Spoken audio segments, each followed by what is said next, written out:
This channel does not promote any violent, harmful, or illegal activities. All content provided by this channel is meant for an educational purpose only. বাংলাদেশে অত্যাচার এবং হিংসার শিকার হচ্ছে সংখ্যালঘু তথা হিন্দুরা। ট্রাম্পের গোয়েন্দা প্রধান থেকে ভারতের প্রধানমন্ত্রী নরেন্দ্র মোদি বারবার তাঁদের গলায় শোনা গেছে উদ্বেগের সুর। যদিও এই অভিযোগকে আমল দিতে নারাজ বাংলাদেশের সেনা সমর্থনে গঠিত অন্তর্বর্তী সরকারের প্রধান মোহাম্মদ ইউনূস। ইতিমধ্যেই অতিক্রান্ত হয়েছে সেই অন্তর্বর্তী সরকারের ১০০ দিন। তারপরেই প্রকাশ্যে এসেছে সরকারের রিপোর্ট কার্ড।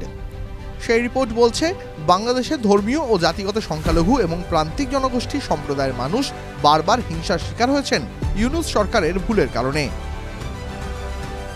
বার্লিন ভিত্তিক নাগরিক সমাজ সংস্থার বাংলাদেশ শাখা ট্রান্সপারেন্সি ইন্টারন্যাশনাল বাংলাদেশ বা TIBর সেই রিপোর্ট অনুসারে প্রাক্তন প্রধানমন্ত্রী শেখ হাসিনাকে ৫ই আগস্ট পালাতে বাধ্য করার পর যারা যারা সেই আন্দোলনের বিরুদ্ধে ছিলেন তারা সকলেই কম বেশি হিংসার শিকার হয়েছেন। আইন শৃঙ্খলা কলমের অধীনে সেই রিপোর্টে ঐক্য পরিষদের উদ্ধৃতি উল্লেখ করে জানানো হয়েছে যে ৫ থেকে ২০ আগস্টের মধ্যে সাম্প্রদায়িক হিংসার ঘটনা ঘটেছে প্রায় ২০১০টি। সেই ঘটনায় মাত্র ১৬ দিনে ৯ জন সংখ্যালঘু সম্প্রদায়ের মানুষের মৃত্যু হয়েছে। আইন পরিষদ হল বৌদ্ধ খ্রিস্টান ঐক্য পরিষদের একটি মানবাধিকার সংগঠন।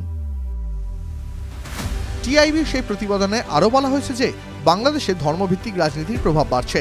অক্টোবরে দুর্গাপুজোর সময় নিরাপত্তার উদ্বেগ তার প্রমাণ। প্রতিবেদন অনুযায়ী বাংলাদেশে হাসিনা সরকারের পতনের পরেই সংখ্যালঘু হিন্দু সম্প্রদায় বারবার টার্গেট হয়ে উঠেছে কিছু মুসলিম সম্প্রদায়ের কাছে। ফলে উৎকণ্ঠা এবং উদ্বেগের মধ্যেই পালন করতে হচ্ছে দুর্গাপুজো। চট্টগ্রামে এক হিন্দু সন্ন্যাসী এবং ১৮ জন হিন্দুর বিরুদ্ধে গেরুয়া পতাকা ওড়ানোর অপরাধে রাষ্ট্রদ্রোহের অভিযোগ আনা হয়েছে। ১৮ নভেম্বর সেই প্রতিবেদন অনুসারে প্রথম ১০০ দিনে এইসব হিংসার ঘটনার জন্য মোহাম্মদ ইউনূসকেই দায়ী করা হয়েছে। এমনকি সংখ্যালঘুদের উপর আক্রমণের ঘটনায় ঠিকভাবে তদন্ত করা হয়নি বলেও দাবি করা হয়েছে। রিপোর্ট অনুসারে কমপক্ষে ২২ জায়গায় বেশ কয়েকটি সাংস্কৃতিক অনুষ্ঠান হামলার কারণে বাতিল হয়ে গেছে। নিষেধাজ্ঞা জারি করা হয়েছে প্রদর্শনী বা মেলাতেও। হামলা হয়েছে আর্ট একাডেমিতেও। বাংলাদেশে শেখ হাসিনা সরকারের পতনের পরেই প্রথম ৩ দিনে হিন্দু সহ সংখ্যালঘু সম্প্রদায়ের মানুষের ওপর অন্তত ২০৫টি হামলার ঘটনা ঘটেছে, যার মধ্যে ৫ জনের মৃত্যু হয়েছে।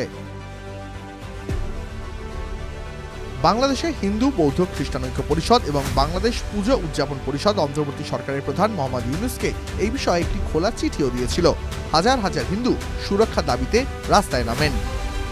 ভারতীয় প্রধানমন্ত্রী নরেন্দ্র মোদি এবং মার্কিন নবনির্বাচিত প্রেসিডেন্ট ডোনাল্ড ট্রাম্প হিন্দুদের উপর হামলার সমালোচনা করেছেন এবং সুরক্ষার বিষয়টির উপর নজর দিতে বলেছেন। যদিও মোহাম্মদ ইউনূস এই সব অভিযোগ খানিকটা অস্বীকার করেও বলেন বিষয়টিকে অতিরঞ্জিত করা হচ্ছে।